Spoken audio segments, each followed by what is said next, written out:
नमस्कार दोस्तों, मैं अखिलेश कुमार स्वागत करता हूं आपका अपने YouTube चैनल मैथ मस्ती में। दोस्तों, इस वीडियो में हम देखेंगे लूसेंट्स प्राथमिक अंकगणित का चैप्टर नंबर 19 है जियोमेट्री। और इसमें आज हम बात करने वाले हैं ज्यामिति से संबंधित कुछ शेप, कुछ आकृतियों के बारे में। वैसे भी आप जानते हैं कि ज्यामिति किसे कहते हैं। हालांकि जब ज्यामिति हमने शुरू कर दिया है तो इसको डिफिनीशन से लेकर इसमें जितने भी मुख्य चीज़ें हैं उसको मैं बताऊंगा। हालांकि इस चैप्टर में कोई प्रश्नावली नहीं दिया गया है क्योंकि ये बेसिक चीज़ ही है ज्यामिति, इसको बारीकी से समझना पड़ता है। तो क्योंकि इसमें जो भी चैप्टर दिए जाएंगे वो सारे थ्योरी से ही दिए जाएंगे, तो सबसे पहले हम थ्योरीज का जानेंगे, उसके बाद इसके अंतर्गत जितने भी प्रॉपर्टीज होंगे विभिन्न शेप का उस सब के बारे में हम अध्ययन करेंगे। तो चलिए सबसे पहले हम जान लेते हैं ज्यामिति क्या है। जब ज्यामिति हम पढ़ रहे हैं तो ज्यामिति को किस प्रकार से डिफाइन करेंगे। ज्यामिति होता क्या है, इंग्लिश में बोलते हैं जियोमेट्री। ठीक है, ज्यामिति है क्या। ज्यामिति मैथ का ही एक शाखा होता है। ज्यामिति मैथ में ही चूंकि पढ़ रहे हैं तो ये मैथ का ही एक शाखा है, या यूं कह सकते हैं कि ज्यामिति गणित की वह शाखा है जिसके अंतर्गत हम विभिन्न शेप जैसे कि बिंदु, विभिन्न शेप जैसे कि बिंदु, रेखा, रेखाखंड, है ना, रेखाखंड, किरण इत्यादि का अध्ययन करते हैं।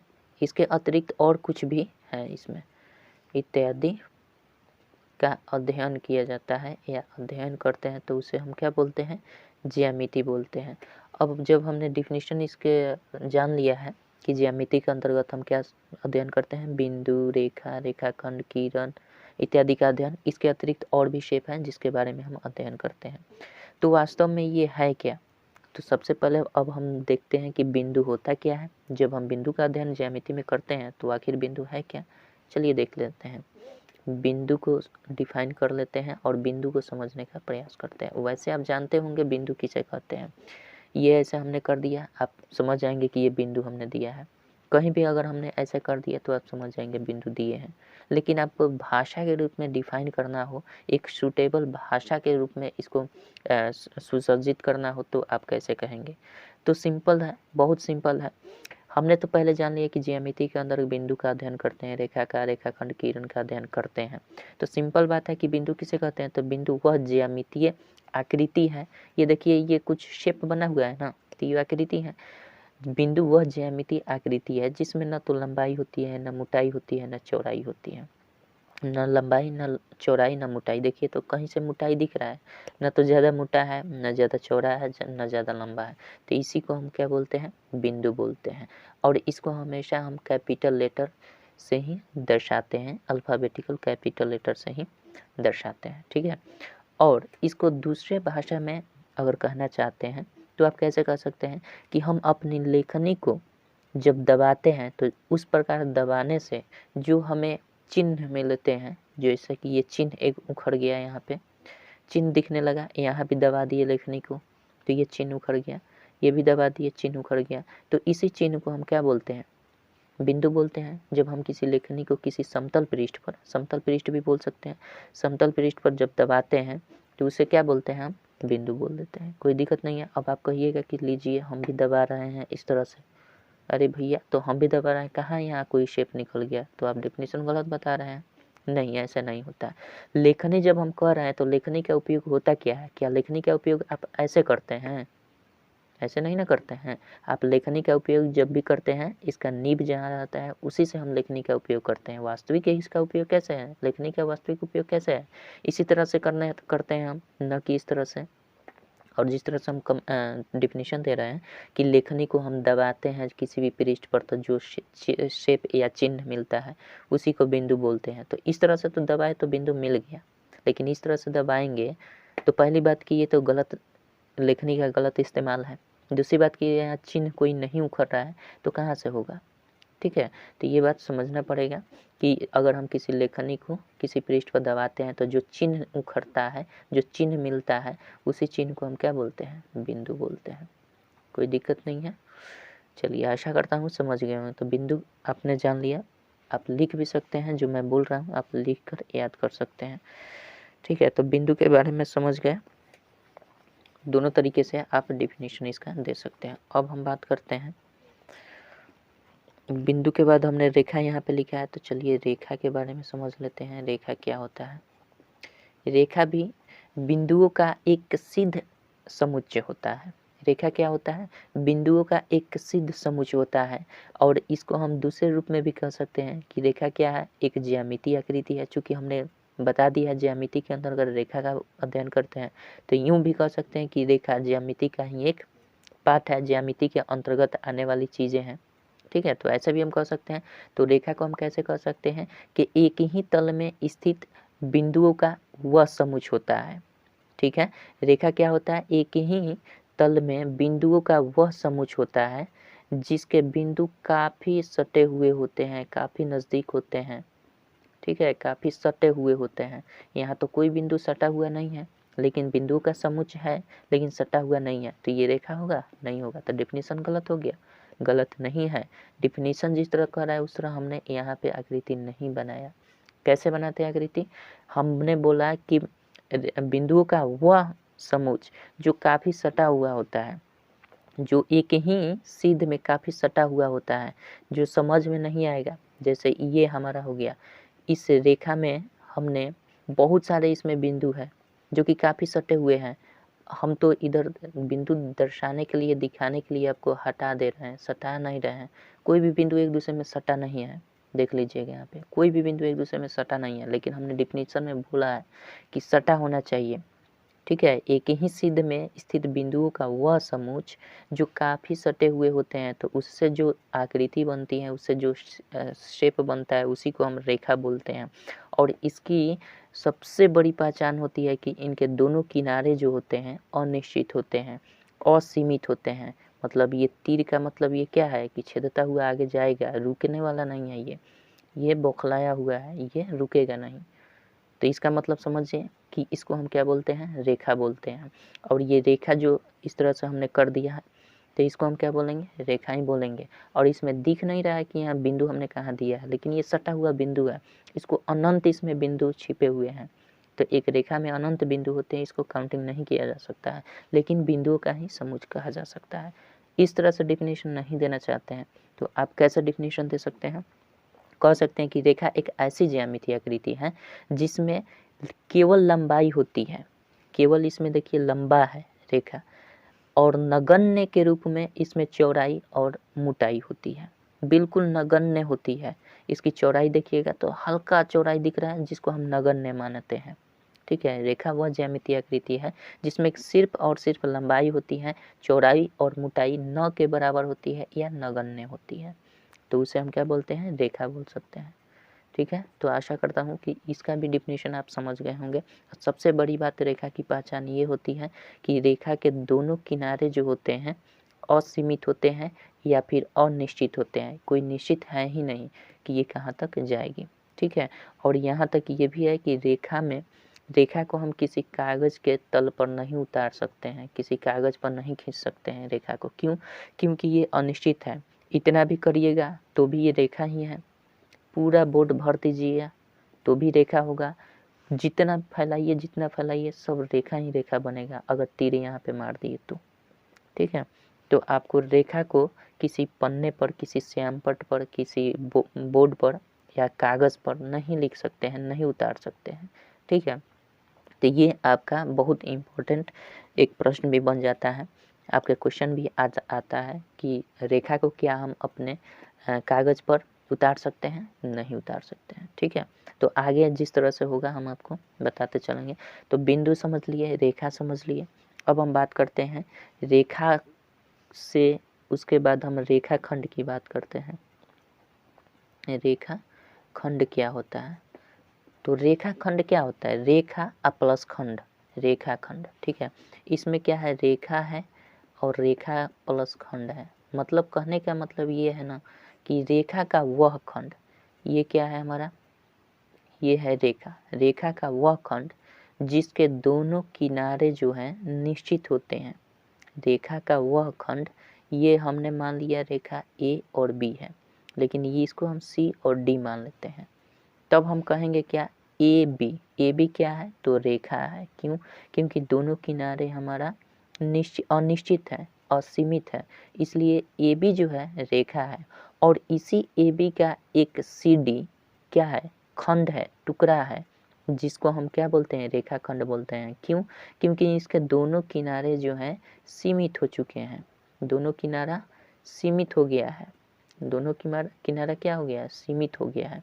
तो इसको हम क्या बोल देते हैं, इसको बोलते हैं रेखाखंड। ठीक है, रेखा का वह खंड या रेखा का वह भाग जिसके दोनों किनारे निश्चित हो, सीमित हो, उसे हम रेखाखंड बोलेंगे। तो सी डी क्या है, रेखाखंड, लेकिन ए बी क्या है, रेखा है। ठीक है, तो आशा करता हूँ समझ गए होंगे। अब इसके साथ साथ आता है किरण। किरण क्या है, इसको भी समझते चलते हैं। किरण क्या होता है, किरण में क्या होता है कि ये भी रेखा का वह समूह है या फिर बिंदुओं का वह समूह, सॉरी रेखा का वह समूह नहीं बोलते हैं, बिंदु का वह समूह है जिसका एक किनारा क्या है, निश्चित होता है। एक किनारा निश्चित होता है लेकिन एक किनारा अनिश्चित होता है। ठीक है, तो उसे हम क्या बोल देते हैं, इसको हम बोलते हैं किरण। किरण क्यों? क्योंकि एक किनारा निश्चित होता है, दूसरा किनारा अनिश्चित होता है। एक किनारा सीमित भी कर सकते हैं, दूसरा किनारा असीमित भी कर सकते हैं। तो इसको हम क्या बोलते हैं, सीमित होता है और असीमित होता है। ठीक है, तो हम इसको क्या बोलते हैं, किरण बोलते हैं। जैसे सूर्य के प्रकाश जो आते हैं, तो सूर्य के प्रकाश से आने वाली सभी प्रकाश को हम क्या बोलते हैं, किरण के रूप में कहते हैं ना, सूर्य की किरण है।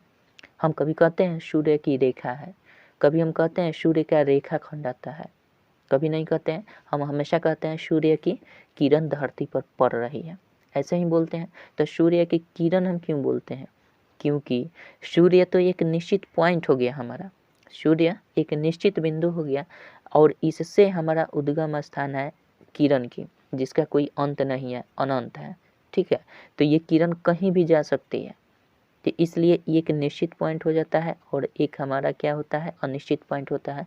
तो इससे हम क्या कहते हैं, ये किरण है, यानी सूर्य की किरण। तो किरण को ऐसे भी आप याद कर सकते हैं, एक किनारा निश्चित और दूसरा किनारा अनिश्चित होता है, उसे हम किरण बोलते हैं। कोई दिक्कत नहीं है। और हाँ, किरण को भी हम किसी कागज़ के पन्ने पर या श्यामपट्ट पर नहीं खींच सकते हैं। किरण को क्यों नहीं खींच सकते हैं, क्योंकि इसकी एक किनारा निश्चित ही नहीं है। जितना भी जगह आपका ब्रह्मांड में है सब खाली पड़ जाएगा, क्योंकि ये इसका किनारा निश्चित ही नहीं है। जितना दूरी हो सकता है ये तय कर जाएगी, लेकिन ये किनारा निश्चित है। तो इसको भी हम श्यामपट्ट या कागज़ पर नहीं खींच सकते हैं और रेखा को भी नहीं खींच सकते हैं, लेकिन रेखाखंड को खींच सकते हैं। रेखाखंड को किसी भी कागज़ पर या श्यामपट्ट पर खींच सकते हैं, क्योंकि इसकी लंबाई जो होती है निश्चित दोनों किनारे जो होते हैं निश्चित होते हैं। ठीक है, तो आशा करता हूँ इतने पॉइंट आप समझ गए होंगे, बिंदु, रेखा, रेखाखंड, किरण। अब हम आपको दे रहे हैं, पहचान कर मुझे बताइए कि कौन सा शेप क्या है।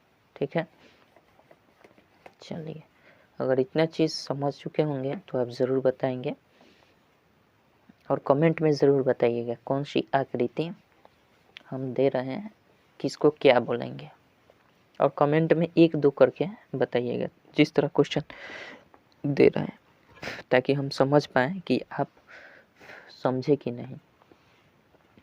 चलिए, 1 नंबर जो मैं शेप दे रहा हूँ आपको, 1 नंबर शेप बताइएगा क्या है। 2 नंबर शेप कमेंट बॉक्स में ज़रूर बता दीजिए। 2 नंबर शेप हमको बता दीजिए ये कौन सा शेप है। ठीक है, 3 नंबर हमने शेप दे दिया आपको, 3 नंबर शेप हमने दे दिया, ये बताइए क्या है। ठीक है, अच्छा, 4 नंबर शेप हमने दे दिया आपको, ये बताइए क्या है। 5वां शेप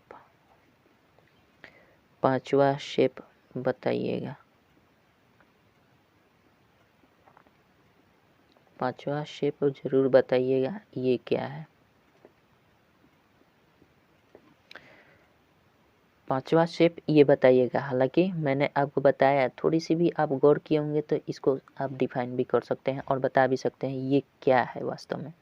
हालांकि इसको नहीं भी बताइएगा तो कोई दिक्कत नहीं, लेकिन 4 को आप ज़रूर बताइए। 1 नंबर आप लिख दीजिएगा कमेंट में, 1 नंबर क्या है, 2 नंबर क्या है, 3 नंबर क्या है, 4 नंबर क्या है, ताकि मुझे पता चल सके कि आप सही में समझ पाए हैं या नहीं। ठीक है, तो चलिए इसको आप ज़रूर बताइएगा। हालांकि मुझे उम्मीद है कि आप ज़रूर बता पाएंगे। चलिए इसके बाद हम आगे बढ़ते हैं। हालांकि ये कमेंट में आपको बताना है कि कौन सी आकृति कैसी है। जैसे कि हम मान लेते हैं इसको ए मान लेते हैं, इसको बी मान लेते हैं, इसको सी, इसको डी मान लेते हैं, इसको ई, इसको एफ और इसको हम जी मान लेते हैं।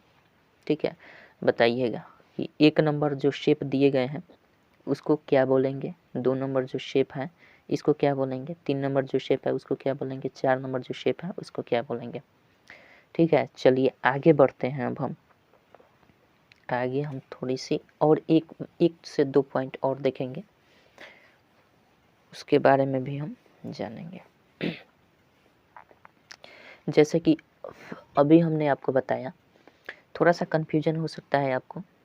देखिए अभी हमने आपको क्या बताया, मुख्य पॉइंट जो है उसको देखते हैं। रेखा, ठीक है, रेखाखंड, रेखा खंड, ठीक है, और उसके बाद हमने किरण बताया। इन सब को डिनोट हम कैसे करेंगे, अरे भैया इसको हम डिनोट कैसे करते हैं। रेखा को तो हम जानते हैं, दोनों किनारा जो है अनिश्चित होता है, मतलब दोनों किनारा असीमित होता है ये। ठीक है, यानी हम इसको ए कह दें, इसको बी कह दें, तो इसका मतलब समझते हैं इसको हम कैसे इंडिकेट कर सकते हैं। अगर किसी ए बी रेखा को इंडिकेट करना है तो हम कैसे करेंगे। चलिए अच्छा, इसको रेखाखंड है तो रेखाखंड हम मान लेते हैं, इसका भी हम नाम दे देते हैं ए और बी दे देते हैं। और किरण है, किरण का भी हम नाम दे देते हैं ए और बी। ध्यान दीजिएगा तीनों में अंतर है, ये दोनों किनारे निश्चित दिख रहे हैं, ये दोनों किनारे अनिश्चित दिख रहे हैं, और ये इसमें निश्चित है लेकिन ये अनिश्चित है। ठीक है, तो अब हम इसको अगर इसको दर्शाना हो, जैसे हम मान लेते हैं, चलिए ठीक है, अगर इसको दर्शाना हो इस ए बी को कि वास्तव में ये है क्या, ये मान लेते हैं थोड़ी देर के बाद ये नहीं है मेरे पास, ये शेप है और आपको दर्शाना है कि ये क्या है, तो आप कैसे इसको दर्शाएंगे। इसको आपको दर्शाना पड़ेगा ए बी लिख कर इसके माथे पर ऐसे करके इन दोनों को अनिश्चित करना पड़ेगा। इस तरह से करेंगे तो कोई भी देखेगा तो ये समझ जाएगा ए बी जो रेखा है ना, ये ए बी जो है ये एक रेखा है, ए बी जो है ये एक रेखा है। लेकिन अगर इसी को हम ऐसे दर्शा दें, ए बी ही लिखें और इसको हम ऐसे दर्शा दें ऐसे, तब कोई भी देखेगा तो समझ जाएगा कि ए बी जो है ये रेखा खंड है, क्योंकि यहाँ इसके माथे पर दोनों किनारे जो है सीमित हैं। और अगर इसको हम देखा जाए, इसको भी ए बी से डिनोट किए हैं, तो ए बी यहाँ पे देखा जाए तो ये क्या इस तरह से है, तो इसका मतलब क्या है, ए बी जो है कोई भी देखेगा तो ये बताएगा कि ए बी जो है ये किरण है, क्योंकि इसके एक किनारे निश्चित है और दूसरा किनारा अनिश्चित है। ठीक है, तो आशा करता हूँ ये समझ गए होंगे। अब हमें फिर से आप बताइए, चलिए इसको हम मिटा देते हैं। अब आपको बताना है कि जो मैं इंडिकेशन दे रहा हूँ उसका मतलब क्या हुआ।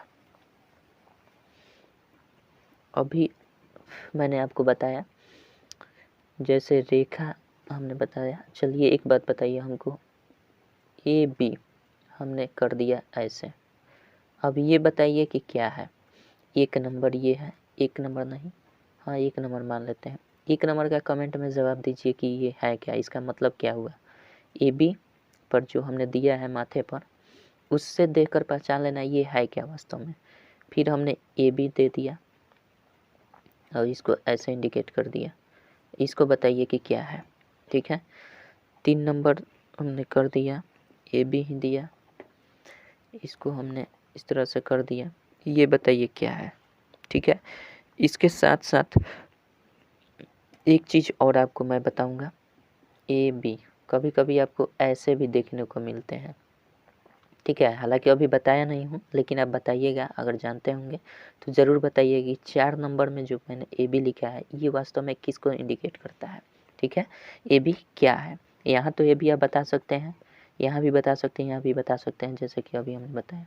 इस ए बी के मतलब क्या हुआ यहाँ पे आप ज़रूर कमेंट करके बताइएगा। चलिए इसके बारे में हमने सब कुछ जान लिया है। अब देखते हैं थोड़ा सा और आगे बढ़ते हैं और उसको समझते हुए चलेंगे, क्योंकि यही मेन चीज़ है ज्यामिति का, ये बेसिक है जो कि आपको समझना बहुत ज़रूरी है। अब हम देखते हैं, हमने बिंदु समझ लिया है, किरण समझ लिया, रेखा समझ लिया, रेखाखंड समझ लिया। अब थोड़ी सी आगे हम बढ़ते हैं, संरेख बिंदु की ओर चलते हैं। संरेख बिंदु, संरेख बिंदु क्या होते हैं?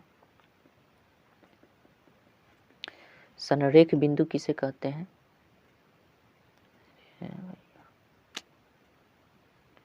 क्या है इसे हो रहा है भाई? संरेख बिंदु किसे कहते हैं? हम इसको तो देखिए, संरेख बिंदु वह बिंदुओं का समूह होता है जिसमें 3 बिंदु कम से कम लिए जाते हैं। 3 या 3 से अधिक बिंदुओं का वह समूह जो किसी एक ही रेखा पर स्थित हो। जैसे ये हमने रेखा बना लिया, ये 3 बिंदु हमने बना लिया, तो ये हमारा क्या है? बिंदुओं का समूह है। 3 और 3 से अधिक बिंदुओं का वह समूह जो एक ही रेखा पर स्थित हो। तो ये देखिए, ए बी जो है एक रेखा है। रेखा है कि किरण है? रेखा है, किरण नहीं है, समझ रहे हैं ना?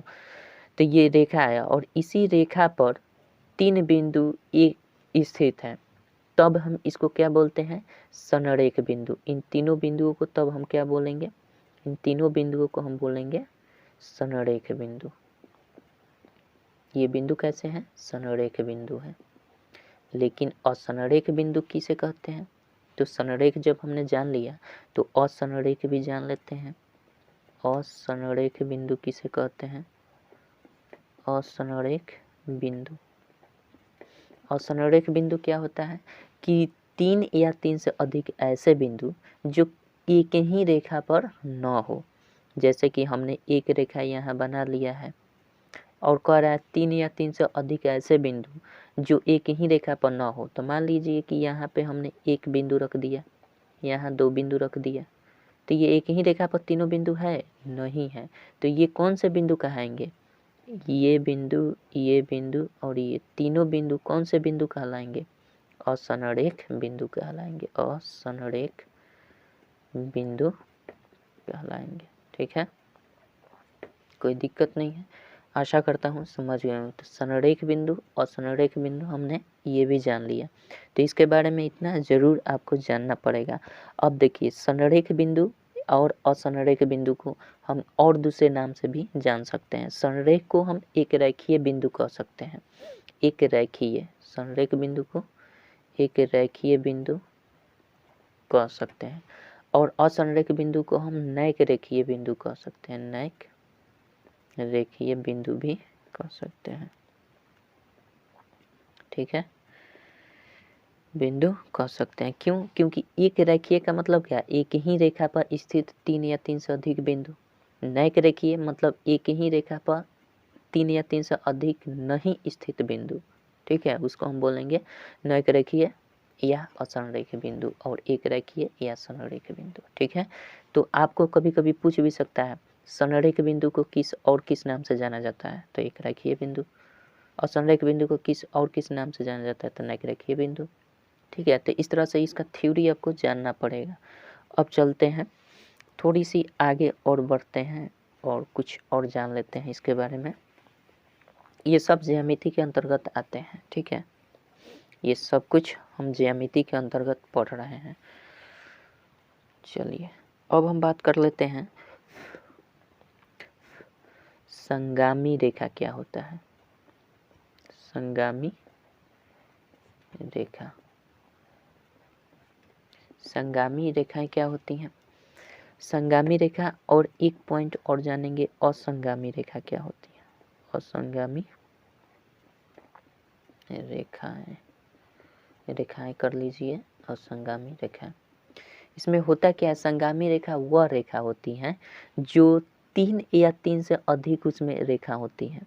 ठीक है, रेखाएं कहने का मतलब ये है कि एक रेखा नहीं है इसमें 3 या 3 से अधिक ऐसी रेखा होती हैं जो कि किसी एक बिंदु पर ज़रूर काटती है, तब हम उसे क्या बोलते हैं? संगामी रेखा बोलते हैं। जैसे मान लीजिए कि यहाँ पे एक बिंदु है और 3 रेखा हम बना लेते हैं। पहली रेखा हो गया, इस बिंदु को काट रही है, ठीक है। यहाँ से हम मान लेते हैं दूसरी रेखा आ गई, तो ये भी एक ही बिंदु पर काट रही है। ये रेखा जैसे कि ए और बी, इसको मान लेते हैं, तो ए बी इसी बिंदु ओ हम मान लेते हैं बिंदु को ओ, ये ओ बिंदु पर ए बी रेखा भी काट रही है, और इसको हम सी और इसको डी मान लें तो सी डी रेखा भी ओ बिंदु पर काट रही है। और साथ ही साथ इसमें कम से कम 3 रेखाएं होनी चाहिए। तो ये रेखा मान लीजिए एफ डी, एफ एम मान लेते हैं। एफ एम जो रेखा है ये भी ओ बिंदु पर काट रही है। तो 3 या 3 से अधिक ऐसी रेखाएं जो एक ही बिंदु पर काटे तो हम उसे क्या कहते हैं, संगामी रेखाएं कहते हैं, ठीक है। इससे अधिक भी हो सकती है, कोई दिक्कत नहीं है, रेखा होनी चाहिए, इससे अधिक हो सकती है लेकिन 2 नहीं होनी चाहिए, ठीक है। इसको भी हम बोल सकते हैं 2 अगर हो जाए तो उसको हम क्या बोलते हैं, अगर 2 हो जाए तो उसे हम प्रतिच्छेदी रेखा बोल देते हैं, ठीक है। लेकिन 3 या 3 से अधिक रेखाएं जो, अरे भाई साहब क्या है ऐसे हो रहा, एक सेकंड रुकिए।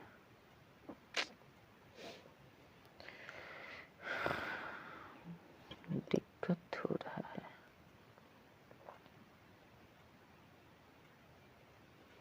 लेकिन अरे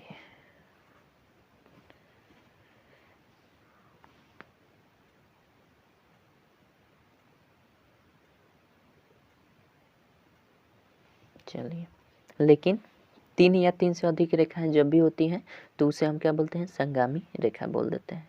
कोई दिक्कत नहीं है, आशा करता हूँ समझ गए होंगे। अब असंगामी रेखा क्या होती है, असंगामी रेखा वैसी रेखा होती है, रेखाओं का 3 या 3 से अधिक वैसी रेखा होती हैं जो किसी एक बिंदु से होकर नहीं गुजरती हैं। जैसे हमने मान लिया यहाँ पे ए बी जो रेखा है, अरे जैसे मान लेते हैं ए बी जो रेखा है, जैसे मान लीजिए कि अरे भाई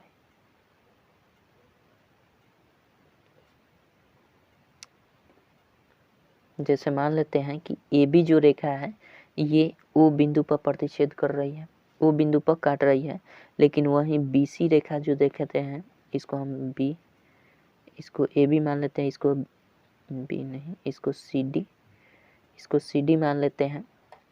ये हमारा एम रेखा पर विभाजित कर रही है, इसको हम मान लेते हैं ये कितने, इसको मान लेते हैं टी बिंदु पर विभक्त कर रही है, टी बिंदु से होकर जा रही है।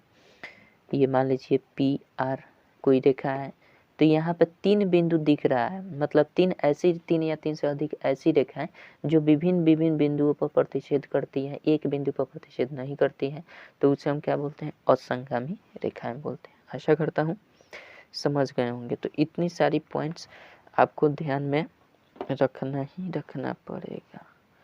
चलिए मिलते हैं अगले वीडियो में। थोड़ी सी लाइट चली गई है तो प्रॉब्लम हो गया है, दिख नहीं रहा है, ठीक है। तो मिलते हैं अगले वीडियो में। इतनी तब तक के लिए जानकारी मैं आशा करता हूँ आप समझ गए होंगे। एक सेकेंड थोड़ा सा,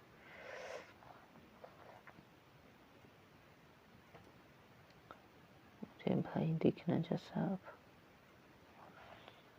इतना बदमाशी क्यों करते हो भाई। हाँ ठीक है, तो आशा करता हूँ कि इतनी सारी चीज़ें आपको पता हो गई होंगी, और इसके आगे भी हम जो भी पॉइंट्स हैं उसको बताने की कोशिश करेंगे, और जो कुछ भी है इसमें सब कुछ का मैं थ्योरी इसका समझा कर आपको बता दूंगा, ठीक है। इतनी बातें आप ज़रूर कमेंट में जो मैंने पूछा है उसको ज़रूर बताइएगा। चलिए मिलते हैं अगले वीडियो में, तब तक के लिए जय हिंद जय भारत।